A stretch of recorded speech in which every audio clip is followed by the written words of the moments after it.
জয় রামকৃষ্ণ। কথামৃতের কথা, অমৃত কথা। এই পর্বে আমি আমার 42তম পর্ব নিয়ে আপনাদের সামনে কিছু নিবেদন করব।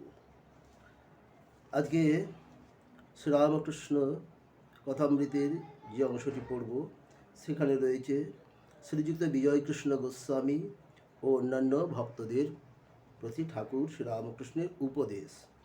এই প্রথম পরিচ্ছেদ। প্রথমে গীতার সাংখ্যযোগ থেকে 20 নম্বর শ্লোকটি উদ্ধৃতি করেছেন মাস্টারমশাই। ন জায়তে ম্রিয়তে বা কদাচিৎ নায়ম ভূত্বা ভবিতা বা ন ভূয় অজো নিত্য শাশ্বতয়ম পুরাণ ন হন্যতে হন্যমানে শরীরে। অর্থ এইরূপ: এই আত্মা কখনো জাত বা মৃত হয় না, কারণ পূর্বে না থাকিয়া পরে বিদ্যমান হওয়ার নাম জন্ম, এবং পূর্বে থাকিয়া পরে না থাকার নাম মৃত্যু। আত্মাতে এই দুই অবস্থায় কোনোটিই নাই, অর্থাৎ আত্মা জন্ম ও মৃত্যু রহিত, অপক্ষয়হীন এবং বৃদ্ধি শূন্য। শরীর নষ্ট হইলেও আত্মা বিনষ্ট হয় না। আত্মার একটি বিশেষ স্বরূপ এখানে ঠাকুর নিবেদন করেছেন, যে আত্মার জন্ম মৃত্যু কিছু নেই, তার বাড়বাড়ন্ত কিছু নেই, তিনি যেমনই ছিলেন ঠিক তেমনি। যাই হোক, এ কথা নিয়েই এবার আমাদের ভগবান শ্রীরামকৃষ্ণদেব কি বলেছেন সেখানে কিছু আলোচনার অবকাশ রয়েছে। মুক্ত পুরুষের শরীরত্যাগ কি আত্মহত্যা? দক্ষিণেশ্বর কালীবাড়িতে শ্রীযুক্ত বিজয়কৃষ্ণ গোস্বামী ভগবান শ্রীরামকৃষ্ণকে দর্শন করিতে আসিয়াছেন, সঙ্গে 3-4টি ব্রাহ্ম ভক্ত। 29 অগ্রহায়ণ, শুক্লা চতুর্থী তিথি, বৃহস্পতিবার, ইংরেজি 14 ডিসেম্বর 1882 খ্রিস্টাব্দ। পরমহংসদেবের পরম ভক্ত শ্রীযুক্ত বলরামের সহিত ইহারা নৌকা করিয়া কলিকাতা হইতে আসিয়াছেন। শ্রীরামকৃষ্ণ মধ্যাহ্নকালে সবেমাত্র একটু বিশ্রাম করিতেছেন। রবিবারেই বেশি লোক সমাগম হয়। যে সকল ভক্তেরা একান্তে তাহার সহিত কথোপকথন করিতে চান, তাহারা প্রায় অন্য দিনেই আসেন। পরমহংসদেব তক্তপোষের উপর উপবিষ্ট, বিজয়, বলরাম মাস্টার ও অন্যান্য ভক্তেরা পশ্চিমাশ্ব হইয়া তাহার দিকে মুখ করিয়া কেহ মাদুরের উপর, কেহ বা শুধু মেঝের উপরে বসিয়া আছেন। ঘরের পশ্চিম দিকের দ্বার মধ্য দিয়া ভাগীরথী দেখা যাইতেছিল। শীতকালের স্থিরা স্বচ্ছ সলিলা ভাগীরথী। দ্বারের পরই পশ্চিমের অর্ধমণ্ডলাকার বারান্দা, তৎপরেই পুষ্পোদ্যান, তারপর পোস্তা। পোস্তার পশ্চিম গায়ে পূর্ণ সলিলা কলুষহারিণী গঙ্গা, যেন ঈশ্বর মন্দিরের পাদমূল আনন্দে ধৌত করিতে করিতে যাইতেছিলেন। শীতকাল, তাই সকলের গায়ে গরম কাপড়। বিজয় শূল বেদনায় দারুণ যন্ত্রণা পান, তাই সঙ্গে শিশি করিয়া ঔষধ আনিয়াছেন। ঔষধ সেবনের সময় হইলে খাইবেন। বিজয় এখন সাধারণ ব্রহ্ম সমাজের একজন বেতনভোগী আচার্য। সমাজের বেদির উপর বসিয়া তাহাকে উপদেশ দিতে হয়। তবে এখন সমাজের সহিত নানা বিষয়ে মতভেদ হইতেছে। কর্ম স্বীকার করিয়াছেন, কি করেন? স্বাধীনভাবে কথাবার্তা বা কার্য করিতে পারেন না। বিজয় অতি পবিত্র বংশে অদ্বৈত গোস্বামীর বংশে জন্মগ্রহণ করিয়াছেন। অদ্বৈত গোস্বামী জ্ঞানী ছিলেন, নিরাকার পরব্রহ্মের চিন্তা করিতেন, আবার ভক্তির পরাকাষ্ঠা দেখাইয়া গিয়াছেন। তিনি ভগবান শ্রী চৈতন্যদেবের একজন প্রধান পার্শ্বদ। হরিপ্রেমে মাতোয়ারা হইয়া নৃত্য করিতেন। এত আত্মারা হইতেন যে নৃত্য করিতে করিতে পরিধান বস্ত্র খসিয়া যাইত। বিজয়ী ব্রাহ্ম সমাজে আসিয়াছেন, নিরাকার পরব্রহ্মের চিন্তা করেন, কিন্তু মহাভক্ত পূর্বপুরুষ শ্রী অদ্বৈতের শোণিত ধমনী মধ্যে প্রবাহিত হইতেছিল। শরীর মধ্যস্থিত হরিপ্রেমের বীজ এখন প্রকাশোন্মুখ, কেবল কাল প্রতীক্ষা করিতেছে। তাই তিনি ভগবান শ্রীরামকৃষ্ণের দেবদুর্লভ হরিপ্রেমে গড় গড় মাতোয়ারা। অবস্থা দেখিয়া মুগ্ধ হইয়াছেন। মন্ত্রমুগ্ধ সর্প যেন ফণা করিয়া সাপুরের কাছে বসিয়া থাকে। বিজয় পরমহংসদেবের শ্রীমুখ নিঃসৃত ভাগবত শুনিতে শুনিতে মুগ্ধ হইয়া তাহার নিকটে বসিয়া থাকেন। আবার যখন তিনি হরি প্রেমে বালকের ন্যায় নৃত্য করিতে থাকেন, বিজয় তাহার সঙ্গে নৃত্য করিতে থাকেন।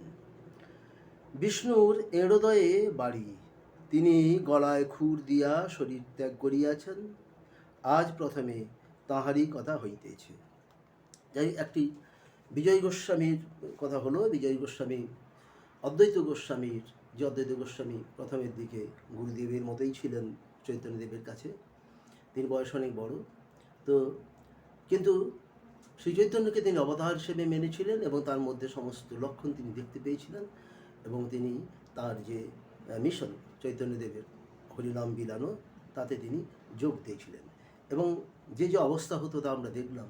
তার কৈবল্য অবস্থা প্রাপ্তি হতো, তিনি হরিনাম করতে করতে তার পরনে কাপড় খুলে পড়ে যেত, তাতেও তার হুঁশ থাকতো না। সেই রক্তধারা বিজয় কৃষ্ণ গোস্বামীর শরীরের মধ্যে রয়েছে। তাই তিনি ব্রহ্ম সমাজের সমস্ত রেস্ট্রিকশন মেনে ওই যে ধর্ম উপদেশ করতে হয়, আচার্য হয়েছেন, তা করতে গিয়েও তার মতান্তর হয়, মনান্তর যাতে না হয়, মতান্তর হতো, সেইগুলি তিনি এখানে মাস্টারমশাই উল্লেখ করেছেন। কিন্তু কিছু নিরুপায়, কারণ তার কথা সর্বই গ্রাহ্য হবে তার কোনো মানে নেই, কারণ সেটি একটি সংগঠন হিসেবে তখন প্রতীয়মান হয়েছে ব্রাহ্ম সমাজ। তো এইবার তিনি কিন্তু লক্ষ্য করতেন যে ঠাকুরের মধ্যে যে ভাবগুলি রয়েছে সেগুলি তাকে খুব আকর্ষণ করত এবং তিনি সেগুলো খুব উপভোগ করতেন। এইবার অন্য একজন ভক্তের কথা এলো যিনি আত্মহত্যা করেছেন। তো এড়োদের বিষ্ণু, একটি জায়গার নামে এড়োদয়ে। রামকৃষ্ণ বিজয় মাস্টার ও ভক্তদের প্রতি, দেখো এই ছেলেটি শরীর ত্যাগ করেছে শুনলুম, মনটা খারাপ হয়ে রয়েছে। এখানে আসতো, স্কুলে পড়তো, কিন্তু বলতো সংসার ভালো লাগে না। পশ্চিমে গিয়ে কোনো আত্মীয়ের কাছে কিছুদিন ছিল, সেখানে নির্জনে মাঠে বনে পাহাড়ে সর্বদা বসে ধ্যান করত। বলেছিল যে কত কি ঈশ্বরীয় রূপ দর্শন করি, বোধহয় শেষ জন্ম, পূর্বজন্ম অনেক কাজ করা ছিল, একটু বাকি ছিল, সেইটুকু বুঝে এবার হয়ে গেল।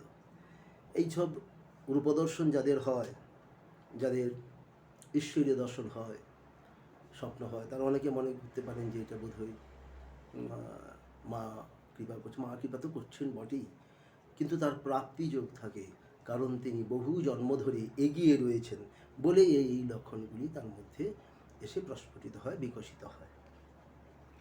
পূর্বজন্মের সংস্কার মানতে হয়। শুনেছি একজন সব সাধন করছিল, গভীর বনে ভগবতীর ধারণা জন্য আরাধনা করছিল, কিন্তু সে অনেক বিভীষিকা দেখতে লাগলো, শেষে তাকে বাঘে নিয়ে গেল। আরেকজন বাঘের ভয়ে নিকটে একটা গাছের উপরে গিয়ে উঠেছিল। সবার অন্যান্য পূজার উপকরণ তৈয়ার দেখে সে নেমে এসে আচমন করে সবের উপরে বসে গেল। একটু জপ করতে করতে মা সাক্ষাৎকার হলেন ও বললেন, আমি তোমার উপর প্রসন্ন হয়েছি, তুমি বর নাও। মার পাদপদ্মে প্রণত হয়ে সে বলল, মা একটা কথা জিজ্ঞাসা করি, তোমার কাণ্ড দেখে অবাক হয়েছি। যে ব্যক্তি এত খেটে এত আয়োজন করে এতদিন ধরে তোমার সাধনা করছিল, তাকে তোমার দয়া হলো না? আর আমি কিছু জানি না, শুনি না, ভজনহীন, সাধনহীন, জ্ঞানহীন, ভক্তিহীন, আমার উপর এত কৃপা হলো? ভগবতী হাসতে হাসতে বললেন, বাছা, তোমার জন্মান্তরের কথা স্মরণ নাই। তুমি জন্ম জন্ম আমার তপস্যা করেছিলে, সেই সাধন বলে তোমার এরূপ জোটপাট হয়েছে, তাই আমার দর্শন পেলে। এখন বলো কি বর চাও? এই একটি কথা, ওই যে ঠাকুরের গল্প আমি প্রায় এপিসোডগুলিতে দিই, যে সেই ছোট শিশুকে আপনি একটি কিছু চাইবেন, সে দেবে না, না না করবে। আবার কাউকে যে চাইছে না তার গায়ে ফেলে দিয়ে চলে যাবে, কি তাকে সেধে দিয়ে দেবে। ঠিক সেই রকম এটি একটি বাইরে থেকে দেখলে মনে হয়, এই আমি একটা এপিসোডে বলেছিলাম যে এটি বাইরে থেকে দেখলে মনে হয় যেটি ছোটো ছেলের খেয়াল, কিন্তু ভগবানের এইসব খেয়াল নেই। ভগবান একদম নীতি মেপে চলেন। এই যে হঠাৎ করে কেউ ঈশ্বর লাভ করে গেলেন, এখানে যেমন হলো, একজন সব জোগাড় করলো, সবের জন্য সমস্ত ছোলা ভাজা জোগাড় করলো, চাল ভাজা জোগাড় করলো, সবজি সব খায়। তাকে সে জেগে উঠলে তাকে খেতেই দিতে হয়, নাহলে উৎপাত করবে। তার বুকের উপরে বসে সে সাধনা করছে, কিন্তু সে অনেক কিছু বিভীষিকা দেখতে দেখতে সে দেখলো যে তাকে বাঘে এসে নিয়ে চলে গেল। আর যে এইটা লক্ষ্য করছিল সে এসে বললো যে এইটা একটা আসন প্রস্তুত আছে, দেখি একটু সাধন করে দেখি তো মায়ের কোনো কৃপা হয় কিনা। সে মায়ের কৃপা পেয়ে গেল। তো মার কাছে জানতে চাইলে মা বললেন যে তোর অনেক আগের থেকে এটা হয়েছিল, বলি তোর এখন প্রাপ্তি ঘটলো। এইটি হলো কথা।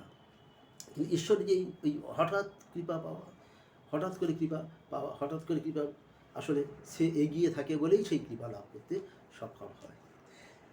এটা একেবারে সত্য কথা। এখানে ঠাকুর সেই গল্পটি বলে আবার বুঝিয়ে দিলেন। একজন ভক্ত বললেন, আত্মহত্যা করেছে শুনে ভয় হয়। শ্রীরামকৃষ্ণ, আত্মহত্যা করা মহাপাপ, ফিরে ফিরে সংসারে আসতে হবে, আর এই সংসার যন্ত্রণা ভোগ করতে হবে। আমরা কে কীভাবে আসে না আসে আমরা এই খোলা চোখেতে দেখতে পাই না, কিন্তু সাধক শ্রেণীর মানুষজন যারা দেহ থেকে মনকে বিচ্ছিন্ন করে এই সব লোকে যাতায়াত করতে পারেন, তারা এগুলো উপলব্ধি করতে পারেন, সমস্ত উপলব্ধি করে আমাদের বলেন, এবং সেটিকে আমাদের বিশ্বাস করতে হয়, এবং তা সত্য। বলছেন যারা আত্মহত্যা করেন তাদের অনেক জন্ম ফিরে ফিরে আসতে হবে, কারণ সে তো কোনো ভোগ না নিয়েই চলে গেল বিতৃষ্ণার উপরে, সেগুলির জন্য তাকে বহুবার আসতে হবে। তবে যদি ঈশ্বরের দর্শন হয়, কেউ শরীর ত্যাগ করে, তাকে আত্মহত্যা বলে না, সে শরীর ত্যাগে কোনো দোষ নেই। জ্ঞান লাভের পর কেউ কেউ শরীর ত্যাগ করে। যখন সোনার প্রতিমা একবার মাটির ছাঁচে ঢালাই হয়, তখন মাটির ছাঁচ রাখতেও পারে, ভেঙে ফেলতেও পারে। ওই ছাঁচে ঢেলে নিলেই তো হয়ে গেল, জিনিসটা গড়া হয়ে গেল, মেজে দিলেই চকচক করবে, আর ওই ছাঁচের কোনো প্রয়োজন নেই। এইটি হলো আসল কথা। অর্থাৎ আমার ঈশ্বর লাভ হয়ে গেল, তার মানে এই দেহে ধারণ করার যে উদ্দেশ্য তা তো পরিপূর্ণ হলো।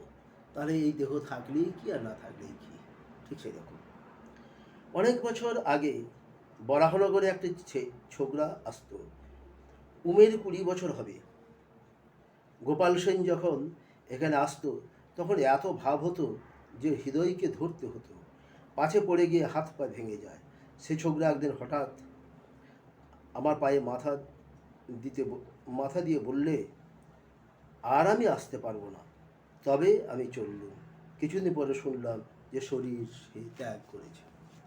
এইটি ছিল আজকের পাঠ।